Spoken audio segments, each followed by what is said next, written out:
Hai teman-teman semuanya, apa kabar kalian hari ini? Perkenalkan, nama saya Wendy William Thomas dengan NIM 2019-32048. Di video kali ini, di sini saya akan menjelaskan materi yaitu bentuk-bentuk lahan dan penggunaannya. Jadi, di sini yang perlu teman-teman ketahui bahwa di Indonesia merupakan suatu daerah dengan banyaknya bentuk-bentuk lahan yang bisa digunakan pada daerah-daerah masing-masing atau tempat-tempat tersebut. Akan tetapi yang perlu diketahui, perlu adanya peninjauan pada daerah-daerah tersebut agar lebih mengetahui pada bentuk-bentuk lahan pada daerah masing-masing. Untuk itu langsung saja yang perlu teman-teman ketahui untuk kita masuk ke dalam materinya.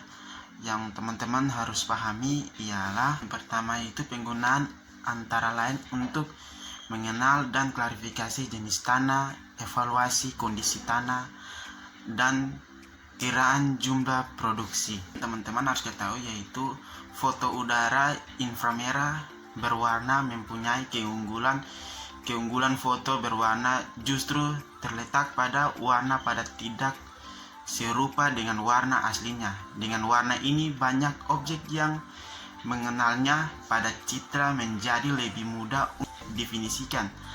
Tanaman dan vegetasi merupakan bidang penggunaan foto udara warna yang semua yang terbanyak. Salah satu keunggulan yaitu dapat digunakan untuk membedakan tanaman yang sehat dan yang foto semua tanaman yang berdaun lebar dan sehat akan memantulkan saluran infrared dengan dekat dan hanya sedikit-sedikit yang menampilkan warna hijau.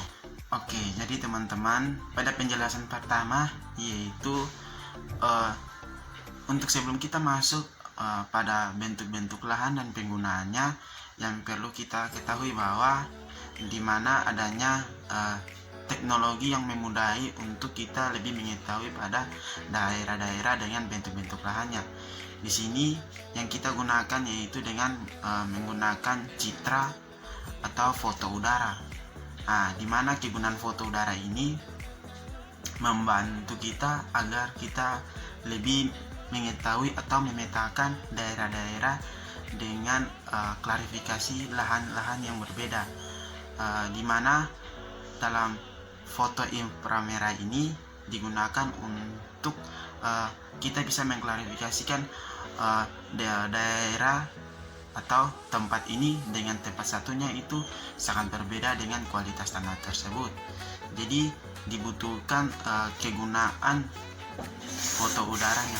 Maka dari itu dalam menggunakan foto udara bisa kita ketahui dengan kondisi-kondisi lahan tersebut, di mana dalam foto udara tersebut di situ kita bisa lihat bahwa untuk daerah tersebut itu rona pada daerah tersebut, contohnya rona lahan pada daerah tersebut itu sangat abu-abu, atau bisa kita lihat pada lahan tersebut itu kurangnya pertumbuhan tanaman pada daerah tersebut.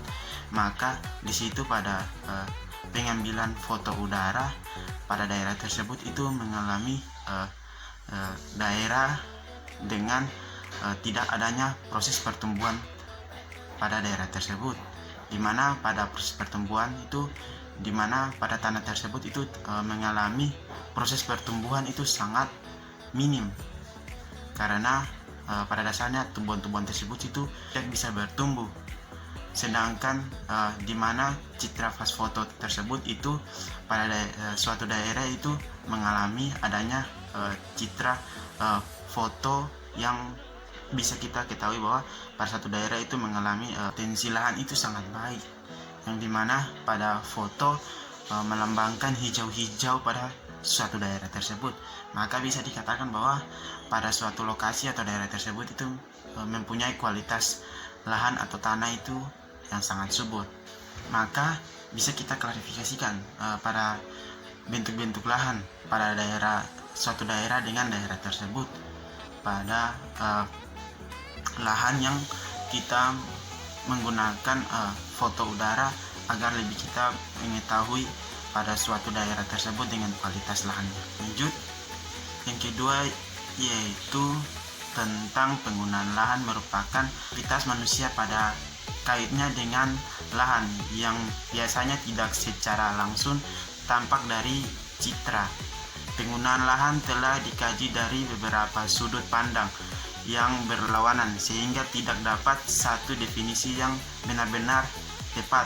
Jadi ada menurut Purboasoe dalam Julia Rahmi 2009, yaitu penggunaan lahan berhubungan dengan kegiatan manusia pada bidang lahan, sedangkan penutup lahan lebih menekankan pada tekstual perwujudan fisik objek-objek yang menukil lahan tanpa mempersoalkan kegiatan manusia. Terbanyak objek-objek tersebut secara umum. Dan kedua, istilah ini yaitu penggunaan lahan biasa meliputi segala jenis kenampakan dan sudah dikaitkan dengan aktivitas manusia dalam memanfaatkan lahan. Sedangkan penutup lahan mengacu segala jenis kenampakan yang ada di permukaan bumi yang ada pada lahan tersebut. Bentuk-bentuk penggunaan lahan di Indonesia dari tempat satu ke tempat lainnya beragam bentuk, tergabung pada kondisi fisik lingkungan tersebut. Bentuk-bentuk tersebut dapat didasarkan dari sistem klasifikasi penggunaan lahan yang paling berpengaruh dalam pembuatan peta penggunaan lahan di Indonesia, yaitu yang pertama yaitu klarifikasi, di mana penggunaan lahan menurut Darmo Yuwono lebih cenderung memfokuskan pada aspek penggunaan lahan yang aman. Maka pada Chomsky Onward Land Use Survey, klarifikasi memiliki key atau penjajangan yang mantap tepat. Klarifikasi menurut Darmo Yuwono ini jarang digunakan di Indonesia karena jarang disosialisasikan terhadap masyarakat luas. Berikut bentuk-bentuk penggunaan lahan menurut Darmo Yuwono 1964. Yang pertama yaitu lahan pemukiman dijabarkan atau menjadi pemukiman dan lahan non pertanian meliputi pemukiman perkotaan, pemukiman desa bercampur kebun dan tanaman keras dan lahan non pertanian lainnya. Untuk lahan pemukiman di sini, di mana lahan tersebut itu dipakai pada masing-masing daerah, di mana contohnya pada pemukiman di desa, di mana pada suatu daerah itu pada dasarnya kualitas tanah atau kondisi lahan tersebut itu sangat dipakai pada proses pertanian pada daerah tersebut. Maka di mana pada daerah itu penggunaan lahan sangat menarik potensi penanaman hutan pada suatu daerah. Contohnya pada daerah perkotaan, di mana di situ adanya penanaman pepohonan-pepohonan pada daerah perkotaan agar lebih hijau pada kondisi kota tersebut.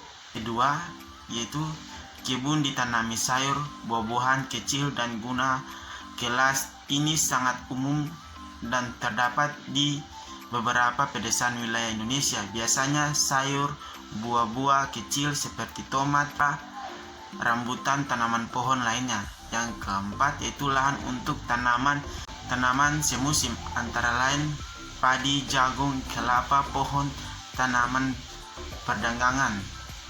Yang kelima, lahan padang rumput yang dikelola seperti lahan olahraga. Yang keenam, lahan pada rumput yang tidak dikelola untuk pengembalaan. 7. Lahan hutan diklasifikasikan hutan lebat.